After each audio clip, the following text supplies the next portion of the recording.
कर्म। रायपुर की ये कहानी जमुना जी ने ऐसा क्या किया था कि उनकी बहू मीनू उनका न ख्याल रखती, न ही खाने पीने और दवा देने का कोई ध्यान देती। दिन चढ़ाया था, घर के सभी सदस्य अपना नाश्ता पानी करके अपने अपने काम के लिए रवाना हो गए थे। जमुना जी अपनी खाट पर पड़ी पड़ी नाश्ते का इंतजार कर रही थीं। जब से तबीयत खराब हुई है तब से दूसरों पर मोहताज हो गई है। अपना काम भी खुद नहीं कर पाती, यहाँ तक कि ज्यादा बोल भी नहीं पाती। इसलिए इंतजार करने के अलावा वो कुछ भी नहीं कर सकती। पता नहीं कब राधा आएगी और उन्हें रोटी नसीब होगी। राधा इस घर में काम करने आती है, वही जमुना जी को नहला धुलाकर खाना खिलाकर जाती है, वरना उनकी बहू मीनू तो कमरे में आकर भी नहीं झांकती। तभी दरवाजे की घंटी बजी। उन्हें लगा कि राधा आ गई, लेकिन तभी उनके कमरे में उनकी बेटी सुनीता आ गई। अपनी माँ को देखते ही बोली, अरे माँ, कैसी हो तुम? ये क्या, अभी तक नहाई धोई भी नहीं तुम? लगता है राधा अभी तक नहीं आई। जमुना जी ने इशारे से उसकी बात पर सहमति जताई और उसे अपने पास बुलाया। तब इधर उधर देखते हुए सुनीता अपनी माँ के पास आई, बोली, माँ कुछ चाहिए? जमुना जी ने इशारे से खाने के लिए कहा। इशारे को समझते ही सुनीता को गुस्सा बहुत आया। घर में भाभी मौजूद हैं, लेकिन माँ अभी तक भूखी है, जबकि बीमारी में उन्हें दवा और खाना सही टाइम पर चाहिए होता है, तभी तो जल्दी ठीक होंगी। वहीं जमुना जी के पास बैठे जोर से अभी भाभी को आवाज लगाई, भाभी, ओ भाभी, जरा इधर तो आना। आवाज सुनकर मीनू कमरे में आई और बड़ी ही शांति से बोली, क्या हुआ सुनीता जी, ऐसे क्यों चिल्ला रही हो? उसे इतना शांति से बात करते देख सुनीता चिढ़ गई और बोली, ये क्या, अभी तक माँ ना ही नहाई है और ना ही उन्हें अभी तक खाना दिया गया है। उसकी बात सुनकर मीनू बोली, ओ राधा अभी तक नहीं आई है। यह सुनकर सुनीता भड़क गई। राधा नहीं आई तो आप खिला नहीं सकती क्या? आखिर आपकी भी तो सास है, सास भी माँ ही होती है। अच्छा, कब से? और मैं मुफ्त की रोटी खाने वाली इन्हें रोटी कैसे खिला सकती हूँ?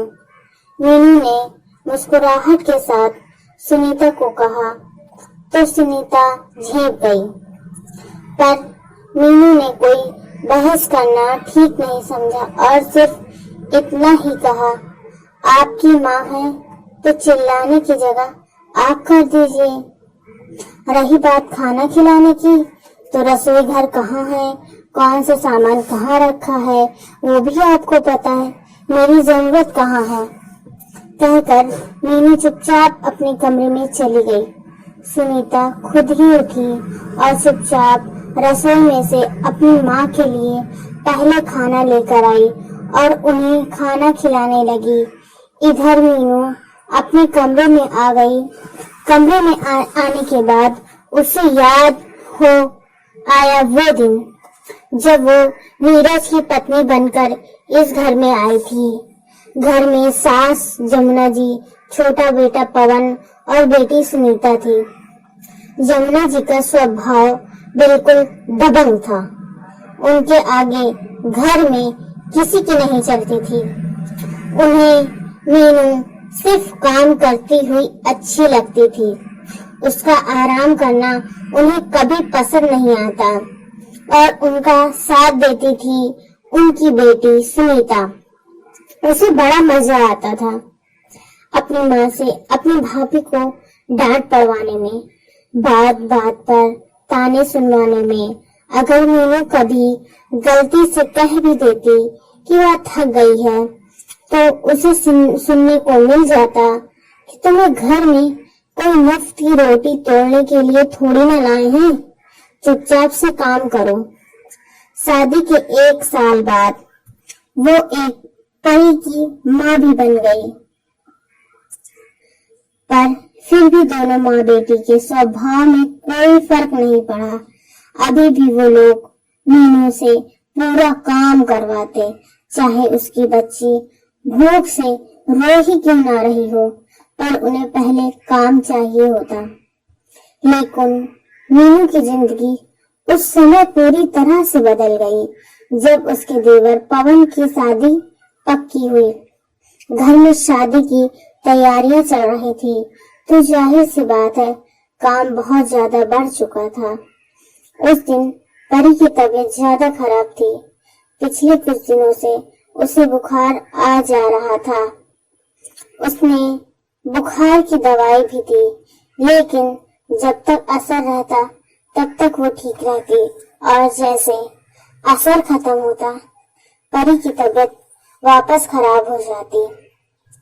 2-3 दिन से मीनू डॉक्टर को दिखाने को भी कह रही थी, पर काम की अधिकता के चलते नीरज जा नहीं पा रहा था और जमुना जी मीनू को अकेले कहीं जाने नहीं दे रही थी। उनका सिर्फ एक ही तकिया कलाम था। अरे बच्चे हैं, हारी मारी चलती रहती है। अब छोटी छोटी चीजों के लिए डॉक्टर के पास थोड़ी ना जाएंगे, जा चुपचाप काम कर। पर उस दिन परी रो जा रही थी, जहाँ तक कि दूध भी नहीं पी रही थी। लेकिन जमुना जी का मन नहीं पसीज रहा था।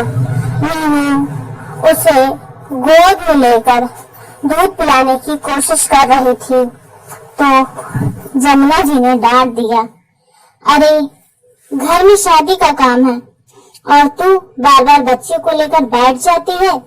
जा फटाफट खाना बना, बहुत भूख लगी है। दूसरे काम भी निपटाने हैं।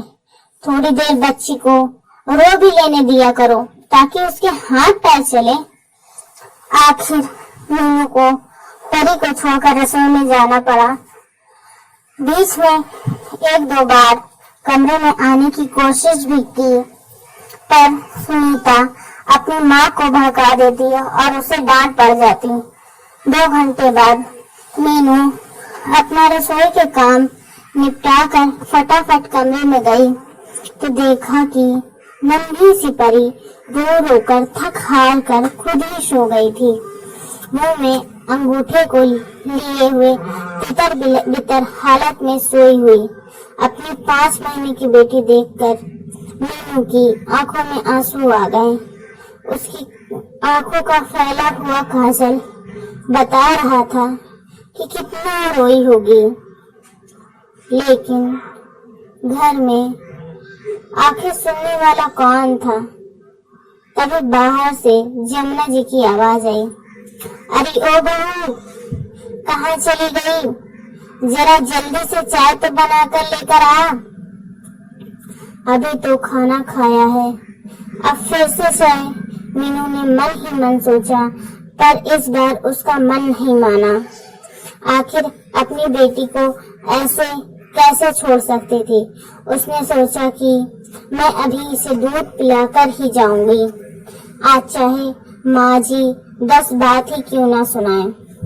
वो परी के पास जाने लगी तो सुनीता कमरे में आ गई। भाभी, आपको सुनाई दे रहा है या नहीं? जल्दी से चाय बना दो, हम लोगों को बाजार भी जाना है। तो मीनू ने उससे कहा, सुनीता जी, आज चाय आप बना लीजिए, मैं अभी परी को दूध पिलाऊंगी। मीनू का जवाब सुनकर सुनीता जमुना को आवाज लगाते हुए बोली, माँ, भाभी चाय बनाने से मना कर रही हैं। सुनकर जमुना जी गुस्से में कमरे में आ गईं और बोली, क्यों रे, तेरी इतनी हिम्मत कि तू काम करने से मना करे? तुझे इस घर में मुफ्त की रोटी तोड़ने के लिए लाए हैं क्या? जाकर चुपचाप से चाय बना। लेकिन मीनू वहां से हटी तक नहीं और जाकर परी के पास बैठ गई। जमुना जी फिर बोले, हाय राम, देखो तो इसकी हिम्मत, मेरी बात को अनसुना कर रही है। अरे थोड़ी देर दूध नहीं पिलाएगी तो मर नहीं जाएगी तेरी बेटी। सुनकर मीनू के तन बदन में आग भी लग गई। आखिर जोर से चिल्लाते हुए बोली, बस माँ जी, बहुत बोल दिया आपने। अगर इतना ही है तो अपनी बेटी से चाय बनवा कर पी लीजिए। खुद तो खा पी कर बैठे हैं, पर मेरी बच्ची तो भूखी है, मैं उसे और भूखा नहीं रखूंगी, कह दिया बस। इससे पहले जमुना जी कुछ कहती, मीनू ने परी को गोद में लेने के लिए उठाया, लेकिन ये क्या, परी तो कोई हलचल ही नहीं दिखा रही थी। उसने 2-3 बार परी को हिलाया बुलाया भी, लेकिन परी के शरीर में हलचल नजर ही नहीं आ रही थी। मीनू जोर से चिल्लाई। उसकी आवाज सुनकर जमुना जी और सुनीता भी घबरा गईं। दोनों बुद्ध बनी खड़ी रह गईं, पर उसने कुछ करते न बना। मीनू अपनी बच्ची को गोद में उठाए बहवासी घर के बाहर की तरफ दौड़ी और पड़ोसियों की मदद से परी को लेकर हॉस्पिटल पहुंची। वहां पता चला कि परी को निमोनिया हो गया है और उसकी हालत क्रिटिकल है। धड़कनें भी काफी कम रह गई हैं।